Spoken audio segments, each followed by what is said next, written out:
Olá, querido aluno, tudo bem com você? Voltamos para mais uma aula de História. Eu sou a professora Yasmin e hoje nós vamos falar sobre o processo de formação dos Estados Nacionais na América Latina. Vamos lá?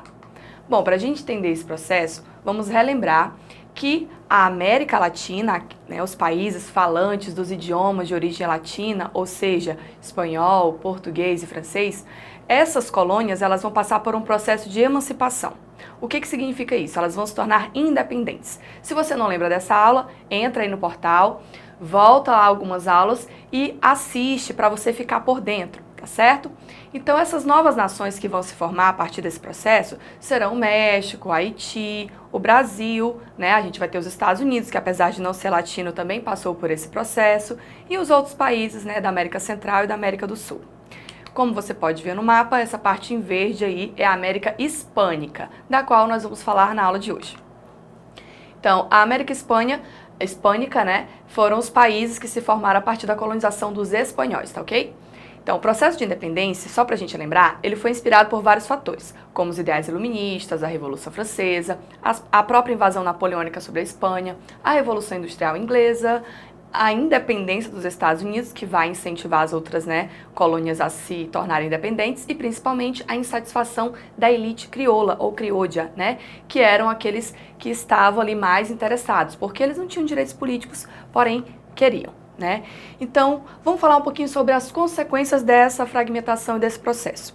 Então, as colônias elas vão se fragmentar, ou seja, elas vão se tornar territórios, agora, né, independentes, ou seja, repúblicas. A fragmentação territorial que vai dar origem aos países dos quais nós já falamos.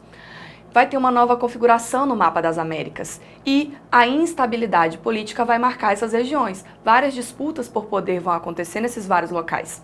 Dependência econômica com relação principalmente a nações mais poderosas, como a Inglaterra e Estados Unidos, e o caudilismo, que nós também vamos conhecer logo lá na frente. As desigualdades marcam a América Latina desde a origem de tudo, inclusive até hoje, infelizmente, né? Então vamos conhecer esse processo um pouquinho mais a fundo. Bom, esses novos países, como você pode ver no mapa aí, eles vão se tornar livres, né, da sua dominadora, da sua metrópole, a Espanha, e vão se fragmentar em todas essas nações que vocês estão vendo. Olha só o processo, né, de capitanias, né, vão se tornar países, nações. Os estados nacionais são o que nós chamamos de nações hoje em dia. Nós também já falamos sobre isso em uma outra aula. Você pode entrar no portal também e dar uma acessada para relembrar. Então, o republicanismo, né, que vem de república, foi esse princípio adotado em quase todas as colônias que se emanciparam. Né, quase todos os estados nacionais latino-americanos que tinham, né, como seus principais líderes defensores a elite crioula, né, e muitos deles queriam monarquia, só que a maioria desejava a república, principalmente os crioulos, porque eles queriam o quê? Eles queriam estar no poder. Né? Então, infelizmente, a camada populacional mais desfavorecida, que são os negros, os mestiços, os indígenas, os camponeses, né, eles vão ficar um pouquinho fora desse processo, né? Vão inclusive acabar perdendo os seus territórios, as suas terras, que vão ser incorporadas por grandes proprietários. Esse é um dos pontos negativos desse processo, né? Eles desejavam, né, também os desfavorecidos, melhores condições de vida. Por isso também vão aderir a alguns movimentos. Só para ficar mais claro, como você pode ver aí, o republicanismo é uma ideologia segundo a qual a nação ela é governada como forma de uma república, por um chefe de Estado que é escolhido por meio de voto, seja voto direto ou indireto, em um período determinado. Ou seja, é um líder que não está lá para sempre, né? Ele vai sair quando acabar o período do mandato dele, tá certo? Então, vamos falar sobre um panorama geral dessa situação política. Em quase todas as colônias, né, ou ex-colônias agora emancipadas, quase todos os estados, existem dois grupos básicos, né, os conservadores e os liberais. Esses grupos políticos, eles desejavam implantar, né, um sistema republicano que levasse, né, aos seus ideais, almejasse os seus objetivos. Os conservadores, por exemplo, eles contavam com o apoio da igreja, dos militares e defendiam os interesses dos mesmos, né? Eles tentavam manter a população sob controle e fortalecer o Estado. Então, digamos que esses conservadores sejam a elite, né? E os liberais, por outro lado, defendiam um governo mais descentralizado, um Estado laico, ou seja, separado da religiosidade, né, da igreja, sem nenhum tipo de influência religiosa, e cada Estado resolvendo as suas questões da sua maneira, né, mais liberal, principalmente no modo econômico. Não podemos deixar de lembrar que na maior parte do território latino-americano apareceram os caudilhos. Então, o que são os caudilhos, né? Os caudilhos são lideranças locais, líderes políticos regionais, geralmente carismáticos, ligados a setores tradicionais da sociedade, como, por exemplo, os fazendeiros e os militares, né? Que aconteceu durante o século XIX. Então, há aí algumas divergências, né, na literatura histórica sobre a natureza dos caudilhos, se eles eram realmente favoráveis às mudanças ou contrários, conservadores, enfim, né? Depende muito da literatura, mas, de modo geral, eles pretendiam governar. Eles estavam ali assumindo o poder e influenciando quem estava no poder. Então, quem está no controle são os crioulos, né? Como eu já falei, a elite. Eles surgem devido à queda das monarquias, né? Quando a monarquia cai, né, eles querem ocupar os cargos de poder. Em alguns casos, os caudilhos, né, esses líderes, eles podiam usar a força, podiam usar a violência para manter, né, os seus aliados sob controle. Observe, olha aí a observação, o Chile e o Paraguai foram os únicos países da América espanhola que não conheceram a instabilidade política desse sistema gerado pelo caudilismo. Certo? Bom, resumindo toda essa situação até aqui, a situação política, né? Na América Latina, nós tínhamos o caudilismo, que é o poder político centralizado nas mãos da elite crioula, uma fragmentação política que gera esse nacionalismo, ou seja, o surgimento dos novos países, né? Republicanismo, que é o modelo que instala a república na maior parte desses lugares. Destaque, menos no Brasil e no México, tá? O Brasil e o México, eles não vão vivenciar ainda o republicanismo, vai demorar um pouquinho mais, o Brasil ainda era um império. O clientelismo, né, porque dependiam economicamente de outras nações, como Estados Unidos e Inglaterra, e o paternalismo, também realizado por esses caudilhos, né, assistência social, entre outras coisas. Ou seja, o povo não tinha representatividade, o povo não era representado, né, ele ficou de fora desse processo. E falar desse processo todo é falar também daquele ideal que o Simão Bolívar, né, trouxe para a América, que foi o pan-americanismo.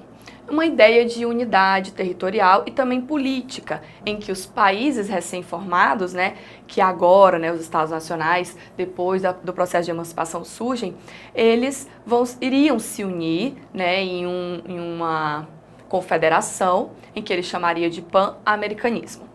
O pan-americanismo é essa ideia de unidade que contraria os interesses econômicos de nações como, por exemplo, os Estados Unidos e a Inglaterra. Então, esses dois países foram opostos, fizeram oposição, devido justamente à influência que ambos exerciam sobre os países recém-formados. Vamos entender o porquê que eles exerciam essa influência, gente. Os Estados Unidos era uma nação já que há algum tempo se tornou independente, já tinha uma economia formada, fortalecida e influenciava as outras nações a se tornarem livres também por interesses econômicos, porque eles queriam influenciá-las, certo? E o Simão Bolívar trouxe essa ideia, né, de independência econômica, queria se formar. Mas não foi muito para frente, também devido a fatores como o não interesse dessas nações mais fortes, certo? O objetivo do Simão Bolívar com o pan-americanismo era fortalecer a América e impedir o domínio dessas potências, né, sobre essas novas nações recém-formadas. Mas não vamos romantizar, né? Nem tudo eram flores, também havia alguns interesses aí que não favoreciam aos grupos locais, certo? Vamos testar então o que a gente aprendeu até agora? Então, o nosso Exercitando de hoje tem duas questõezinhas sobre o que a gente viu até agora. Se você prestou atenção, você vai conseguir. Questão 1. O caudilismo, né, é um conceito aplicado a uma forma de organização social baseada no poder político, econômico e pessoal de oligarquias rurais. Se você não lembra o que é uma oligarquia, é um governo de elite, é um governo de um grupo, né? Quando um determinado grupo econômico, social e tarará, tá lá no poder, tá bom? No caso aí, rural. Assinale a alternativa que indica corretamente o continente em que se manifestou o caudilismo. De qual continente nós falamos nessa aula? da América Latina, né? O continente americano, no caso, latino, América Latina, muito bem. Vamos para a segunda questão. Quais foram as principais consequências da independência da colônia da América Latina? Se você prestou atenção, né? As colônias, elas se tornaram independentes por vários motivos que a gente viu lá na outra aula, que você vai entrar no portal para rever. E o que aconteceu depois que essas nações se formaram? Acontece a fragmentação territorial em várias repúblicas, acontece a reconfiguração do mapa da América, vão se formar, né, os países Argentina, Peru, Paraguai, Uruguai, México, Chile. E também eles enfrentam uma instabilidade política, ou seja, lutas pelo poder de alguns grupos sociais distintos que queriam estar no poder depois que as monarquias saíram, né?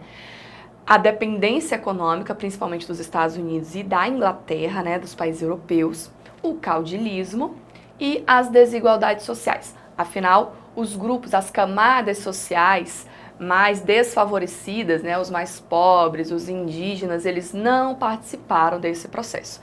Eles foram excluídos desse processo de independência. Então, querido aluno, a gente fica por aqui. Essa aula vai estar disponível no portal. Se você quiser rever, refazer as questões, entra no portal, assiste essa e outras aulas. E a gente se vê na próxima.